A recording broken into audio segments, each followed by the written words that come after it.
So I want to spend a second talking about the elephant in the room. Yes, I want to talk about interest rates. I know we have seen interest rates rise higher than most of us have ever seen before, even though they have been up to 14 to 15 to 16% in the age of my parents and maybe yours as well.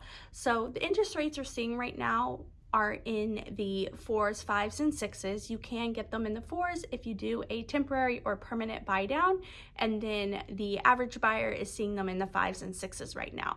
That's fantastic news because they did get up until the 7s, into the 7s. We aren't seeing the 7s right this second. Inflation dropped a couple weeks ago, and therefore interest rates dropped a couple weeks ago. So I wrote a really good blog post about exactly what is happening in the market right now, and I'm going to link to that down below. But I've been following some really cool economists, and I have learned so much stuff. I am really bad about regurgitating all of this, but it is in the blog post, and I'm going to reference my notes a little bit, and that way we can have this really good conversation. So something I heard was everything we've been waiting for in the last 6 months is happening right this second. So we have the housing market, and maybe you're curious what drives the housing market. What drives the housing market is supply and demand, and what drives the demand, at least a large percentage of the demand, is going to be interest rates.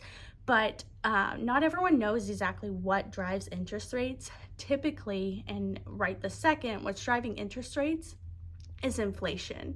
Inflation has dropped, therefore we have seen interest rates drop, and what drives inflation is how many dollars are running around our economy and how many goods are present for those dollars. So inflation is too many dollars, too few of goods. Kind of see a reflection there in the definitions of supply and demand.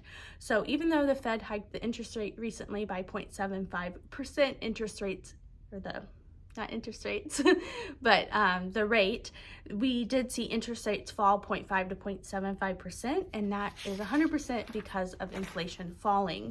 So inflation causes the buying power to erode. It makes the dollar worth less. The Fed recently had this QE period, and so this is quantitative easing, and this was the Fed trying to fix the interest rates to keep them near 3% back in 2001. They recently lifted this period of time, but this essentially was the Fed buying the mortgage market. Inflation started going up, the Fed ignored it, and inflation rates increased throughout spring of 2021 and then into 2022. The Fed should have stopped the QE, but it really took off, and we're seeing a lot of these effects in the last few months. So once they stopped rigging the market by buying these mortgage bonds, aka a lot of people are saying they were fixing the market, once they stopped doing this, that's when we saw the interest rates jump up like crazy. So now that inflation is coming down, our interest rates are coming down, and like I said a second ago, too many dollars, too few goods. We saw this in the housing market recently, not enough homes, too many buyers, and then we saw the prices shoot up. So inflation going up and prices going up, these are all reflections of too less of something, not enough. So right this second, the Fed wants us to cut back our spending.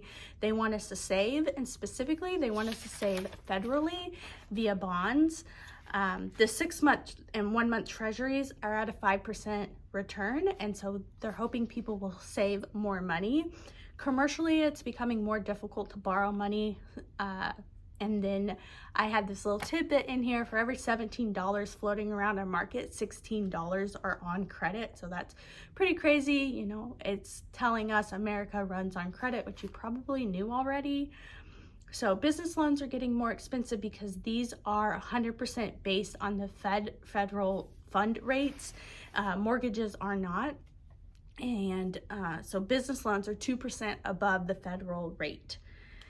And I think that's the main thing I wanted to talk about. So we have supply and demand, and we have materials and costs of goods right now. I saw in the last couple days that some restrictions have tightened, which is not good news. But before the last couple days, restrictions in China were being lifted, the lockdowns were being lifted, and so therefore more goods were going to be able to get out of China and more people were going to be able to work. But just in the last couple days, they are reenacting some of these lockdowns, so this is actually really bad for us. But right this second, we have seen the cost of goods and a little bit the cost of labor drop, like I said, just a little bit. And so home prices are able to come down.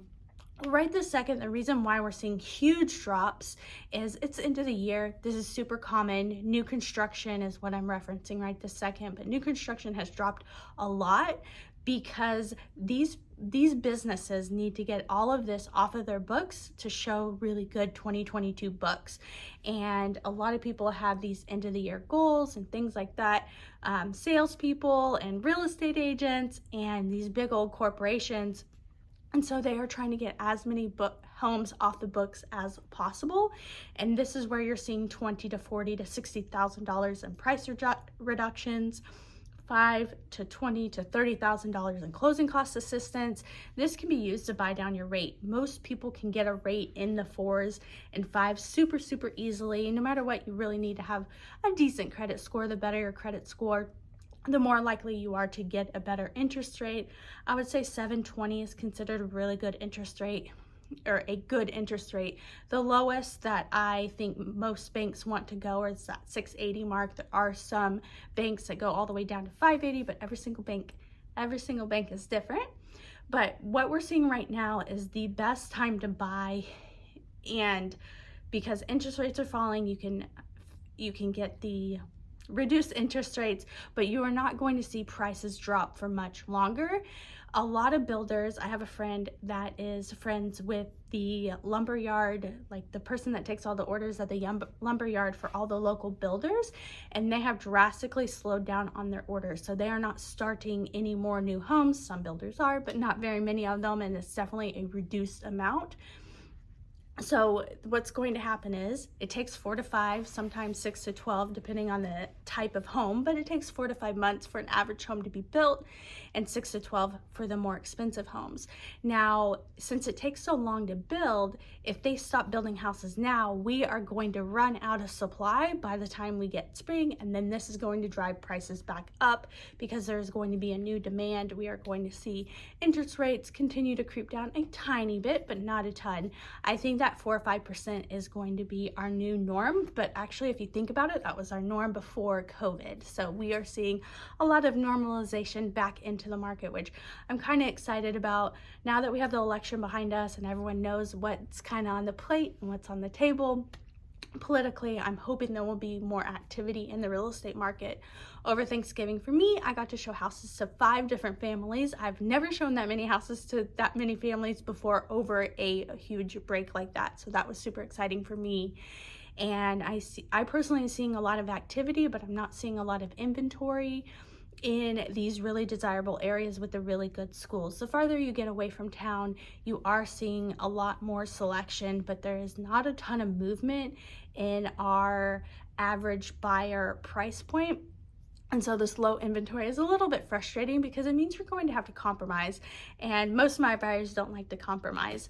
But I personally think it's a really good time to buy if you're getting houses $50,000 to $100,000 less than you were 6 months ago. And in 6 months, I